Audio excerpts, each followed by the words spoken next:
Hi everyone, my name is Karinzza Voyles and I'm a student in the Media and Entertainment Department at CSU Pueblo.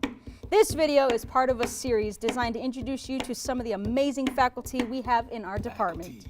In short, we're showcasing how their combined industry and academic expertise provide our students with invaluable education and mentorship. Today, I'm here with Professor Clifton Hyde, who teaches our recording arts and music, technology, and audio classes. Clifton, thanks so much for joining me today. Thank you, Karinzza. That was a wonderful intro. Indeed it was. I'm glad we got to jam it out. Yes, sir. All right, so what do you want to know? All right, so let's start the beginning. The beginning. What's your earliest memory of music, and when did you realize it was something you wanted to seriously pursue? Okay, cool. My earliest memory at all is the Blues Brothers movie, late 70s. My dad used to play it all the time.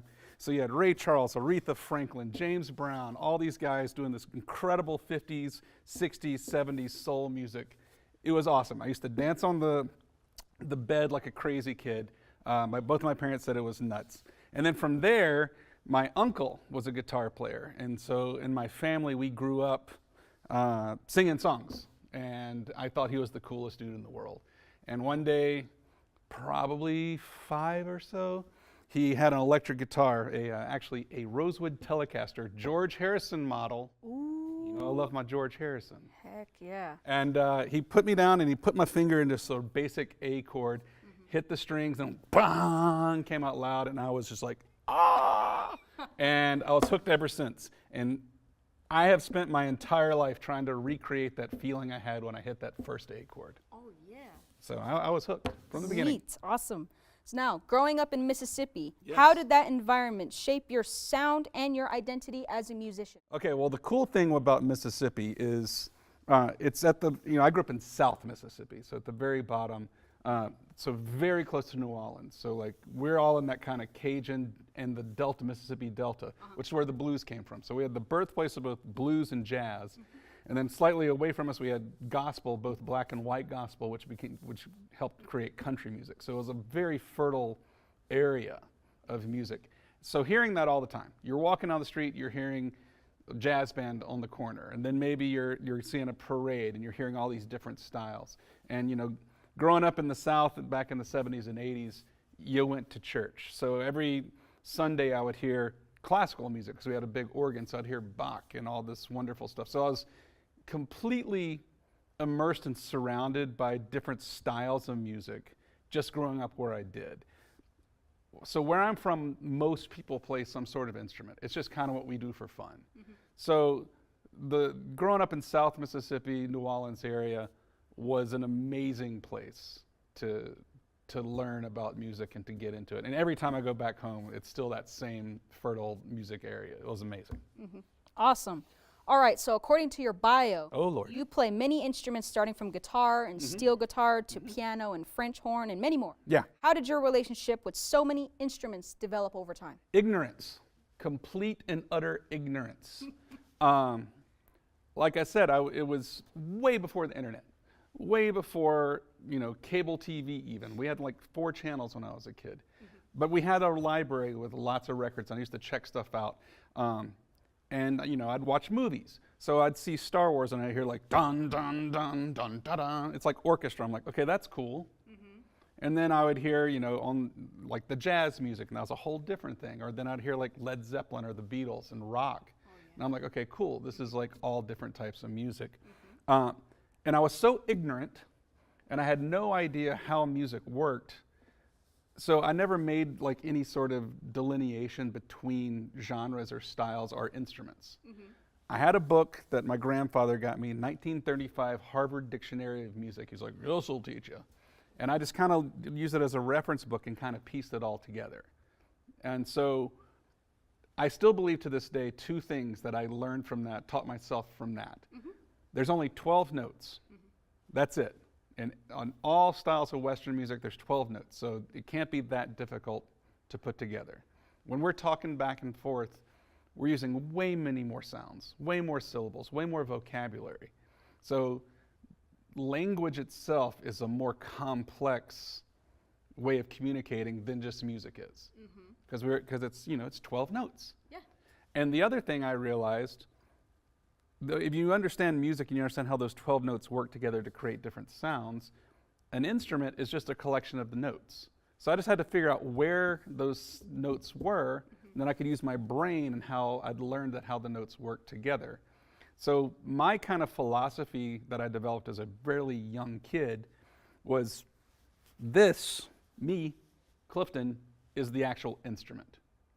And that the guitar or the bass or the synthesizer or the horn, that's actually the amplifier for the music inside me. Yeah. And having that mindset, it was never hard picking up another instrument. I'm just like, oh, okay, well, let me see, here's the notes. I'll have to blow to get it, and then I move my fingers that way, and it makes that. So it was for me, it came very easily grabbing a new instrument. Does that answer your question? Of course, of course. Great. All right, so who were your biggest influences, musically or personally, when you first started your career? My career, okay. Are you asking like professional musicians or like actual mentor type people? Let's start with first mentors and then So biggest, like I said, my uncle just inspired me from the beginning. Like, no, my entire goal was, can I be good enough to actually sit with the family and play one song? I just wanted to get through one song. And I got really good really fast. And by the time I was 7 or 8 years old, I was playing every tune. By the time I was 13, I was playing in bars down on Bourbon Street, and all around South Mississippi, doing all sorts of crazy stuff, sneaking out. So my uncle was the real main mentor as far as all that was concerned. Throughout college, probably the best mentor I had in my undergrad was a gentleman named Billy Hart, who was, he's still alive, but he was a guest artist that came twice a year, once a semester for a week at a time, jazz drummer. So he played with James Brown, Miles Davis, Wes Montgomery, Herbie Hancock, just slew of people. And he was one that really cut a lot of the crap out of like the way we were being taught, and just like, this is what you really need to do, this is how you do it. Go to New York, go to Chicago, go wherever you are, give yourself 5 years and like be on the scene, be seen, and realize that you're gonna have to get people to notice you, which isn't going to happen by you just sitting around waiting for someone to call. Exactly. So with that, I moved to New York, had $600, didn't even have a place to live, pre-internet. So I'm like using a payphone to call ads for an apartment, get an apartment. And now I had to start going to clubs and jazz clubs and blues clubs and rock clubs and R&B clubs to meet musicians. And one of the things is, once you got into the club, you also had to constantly be buying beer or drinks, because that's how they make their money. And if they didn't, you'd have to leave. So I kept an empty beer bottle in my guitar case. And I used to go to the bathroom and just fill it up with water, because I couldn't afford to like order a whiskey or anything, but I needed, like, I was heeding Billy's advice to be on the scene and be seen. And that was my trick to do that.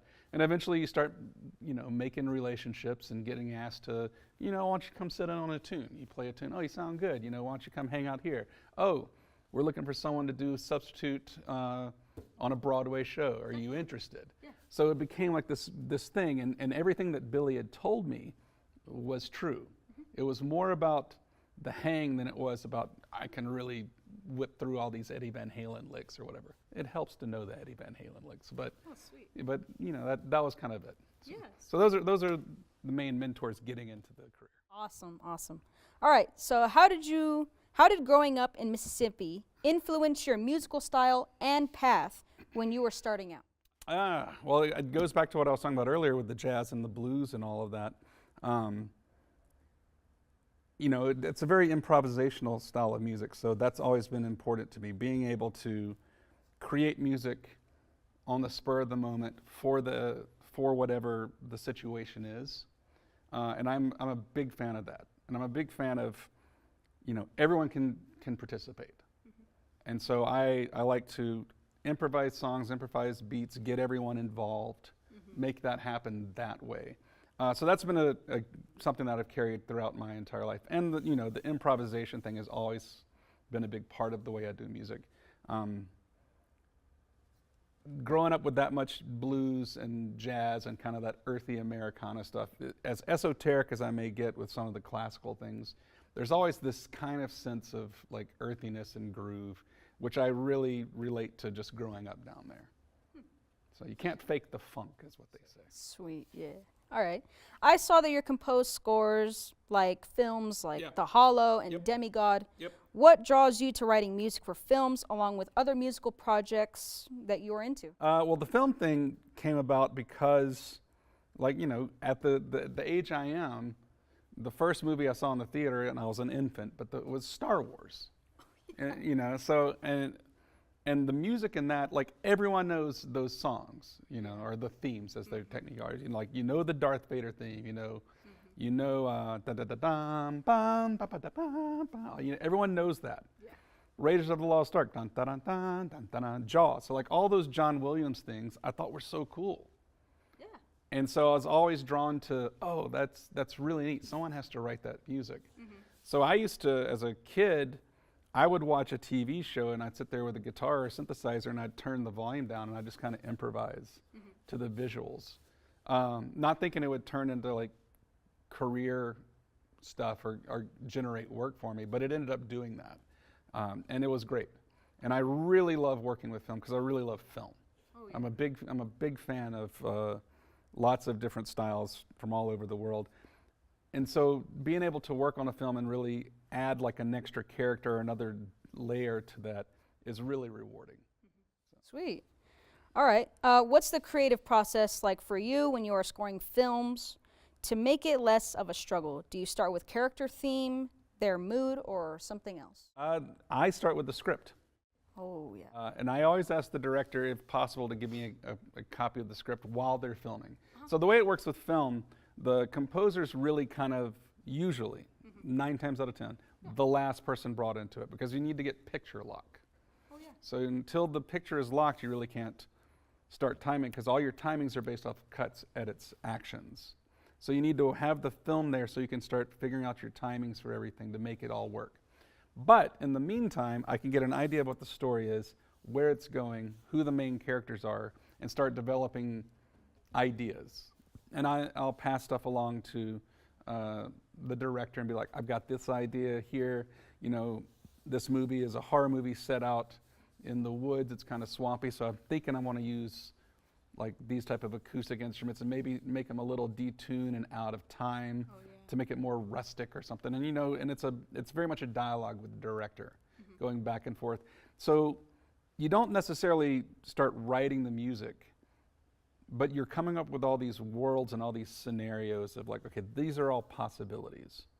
And then you wait for the film to come in, and then you watch the film and you go, okay, this will work here, this will work there. Sometimes you go, none of this is going to work because the way that the actors may have interpreted the words is completely different than how you had read it. Yeah. Or the way the shots are and the way the composition works and the pacing changes. So then you have to throw everything out. But you've already been living with those characters and you already know the where they're coming from, what the dialogue is, what the stakes are. Yeah. So then you're not starting from zero because you've already gotten to know these characters. So then you can just kind of move to a different perspective on it. Oh, yeah, of course, yeah. Out of all the scores that you made, is there one you are most proud of? If so, which one would you choose and why?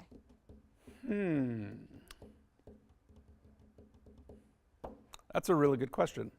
I'm really, really proud of the last movie I did, which was 24, I think is when it came out, or 25. I don't know. When I was absent for a week in LA that time. But it was a movie called Open, and what was really cool about that is that it was, one of the characters has these hallucinatory dreams of being in a 80s kind of goth industrial pop band. Oh, yeah. So like real dark synth stuff like 9 Inch Nails or Depeche Mode or The Cure. And so every now and then when she would have these flashbacks, they would turn into like a little mini music video like goes on MTV and have the credits at the bottom. So I had to write a bunch of songs in that style. And then I would use the melodies from those songs as the basic material for the score. So it was a lot of synths, a lot of guitars, a lot of drums. So that was super, super fun and very intense because it was almost like a little mini musical. Oh yeah, So awesome, cool. Awesome. Now this is kind of a question that involves the schools. So okay. What do you love most about teaching at CSU Pueblo? Well, that's easy. It's the students. Oh yeah? Easily, yeah. You know, you can ask any professor, there's always going to be problems with the politics of the school. There's always going to be, we don't have enough funding, we don't have this gear, we don't have that. But you always have the students. And if you maintain a good relationship with the students, you can teach them under any circumstances and get them excited. There's nothing I like more about teaching than when a student reacts like, I didn't know this existed, this is awesome, thank you. Or I thought this band sucked. Like I had this one student was like, Led Zeppelin's bollocks. Now they're like, man, Brawny R. Stomp's a badass song. Yeah. So that's pretty cool. You know, it's like, so being able to get people excited and turn them on to things that they didn't know or they didn't even think that they would like is a really rewarding thing. Or like, you know, let's talk, for example, yesterday. You getting so excited about Happiness is a Warm Gun was awesome. Yeah. It was awesome because you're very quiet most of the time, but you were jumping for joy like, this is awesome. I didn't think I would like that song, but all of a sudden I do like it. There you go. And you were excited, and that excitement, I think it's cool for the rest of the class, and it's really cool for me as a teacher to get that. And that's by far the best thing about teaching. Of course, I love that. Okay. When you first picked an instrument, Yeah. did you ever imagine you become a multi-instrumentalist composing films? No. I thought I was, when I was a kid, I said I was going to be a thoracic surgeon and a grocery store owner. And I'm like, because people get sick, but people also need to eat. It made sense to me at the time. I don't know why. And guitar was just always this thing I kind of did. And then as I kept doing it, I kept getting more and more jobs, and it just kind of spiraled, and that's ended up being what I do.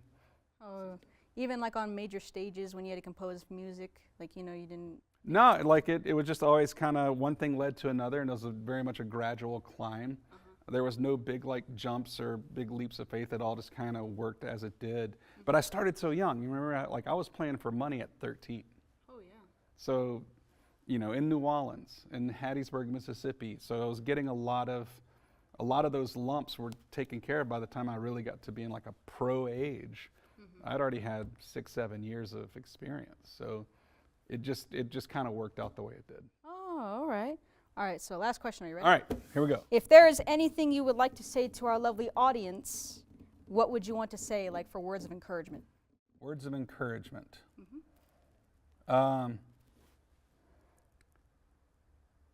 When I was a kid, I had a poster on my wall in Hattiesburg, Mississippi, of Led Zeppelin, Jimmy Page, Robert Plant, John Paul Jones, and John Bonham on the stage at Madison Square Garden.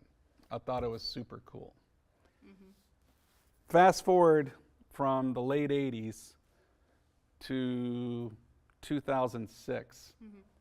So I'm in the dark with Blue Man, getting ready to hit the first F-sharp major chord for Klein Mandelbrot. And I realized, wow, I'm at Madison Square Garden. I had this poster on my wall. I've come from this little level of dreaming in nowhere, Mississippi, to being there just from persistence and doing it. So my words of wisdom are, I'm gonna use a quote from Dr. Frankenfurter.